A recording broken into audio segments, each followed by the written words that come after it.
So it's been a couple of months since Black Flag got leaked and subsequently got announced and detailed and such, so I thought I'd do a video detailing all the stuff we definitely know about Black Flag. I must warn you, there's going to be spoilers about a couple of Assassin's Creed games and books and other stuff on here, so if you don't want any spoilers about the stuff that's already out, then please click away. The game revolves around a guy called Edward Kenway. He was the father of Haytham Kenway and the grandfather of Connor Kenway, who was the protagonist of Assassin's Creed 3. Assassin's Creed 4 Black Flag is really all about his adventures on the high seas of the Caribbean and his conflict between being an assassin and being a pirate. If any of you guys have read Assassin's Creed Forsaken, the book, you'll know all about Edward, but in case you haven't, here's just some of the main details. Basically, he was born in London, he moved to Bristol, had a wife, had his first daughter, divorced that wife, went to the Caribbean to find gold and shit, and then went back and settled in London and had Haytham. Oh, by the way, he had Haytham with his second wife. Apart from the stuff that's already been mentioned in Assassin's Creed Forsaken, we don't actually know much about the plot of Assassin's Creed 4 Black Flag. All we know really is that the Treaty of Utrecht is what caused him to become a pirate from a privateer. Basically, after the Treaty of Utrecht, all the privateers of the armies weren't really needed anymore, and so they turned to a life of piracy instead, and this is what happened to Edward. In addition to that, just like all the other Assassin's Creed games, we know that there's a secret war going on between the Templars and the Assassins, whilst there's a bigger war going on between the Spanish and the English armies and the other European powers. We also know a bit about the plot of the present day world in Assassin's Creed. So if you can recall Assassin's Creed 3 and its controversial ending, you can remember that Desmond is in kind of a bad shape. He's a bit of a pickle here. He's either dead or unconscious, and in Assassin's Creed 4 we won't be seeing much of him apparently.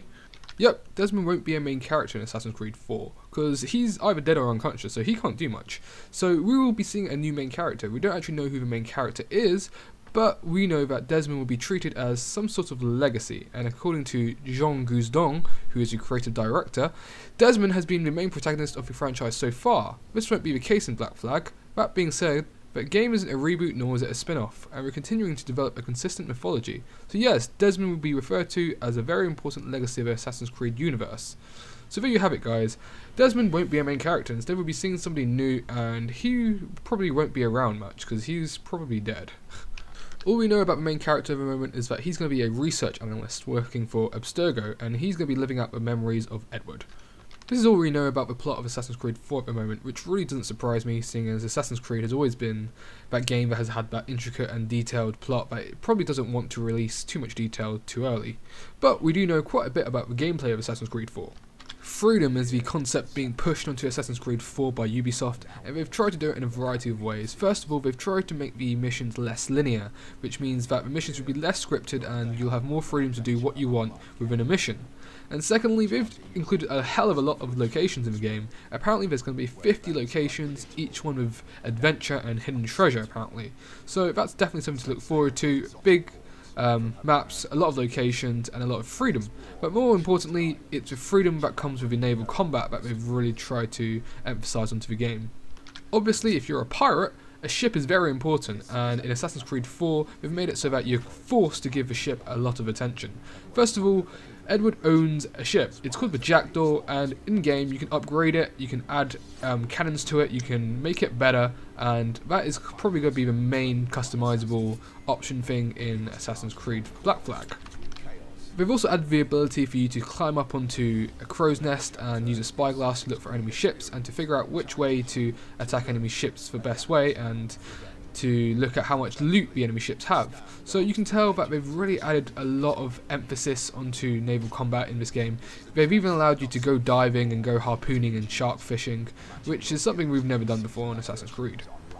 To add even more emphasis on naval combat, they've made it so that there are different types of enemy ships, and attacking which side of a ship from which angle also makes a big difference. You can really tell that they've really tried to make this game a naval combat oriented game, which makes sense seeing as it is based in the Caribbean, based on piracy.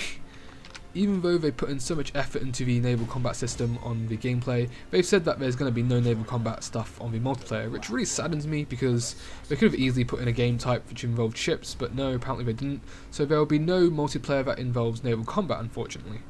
So there you go guys, that's the end of the video. I hope you enjoyed it, and please subscribe, like and comment, etc, etc, and I'll see you guys next time.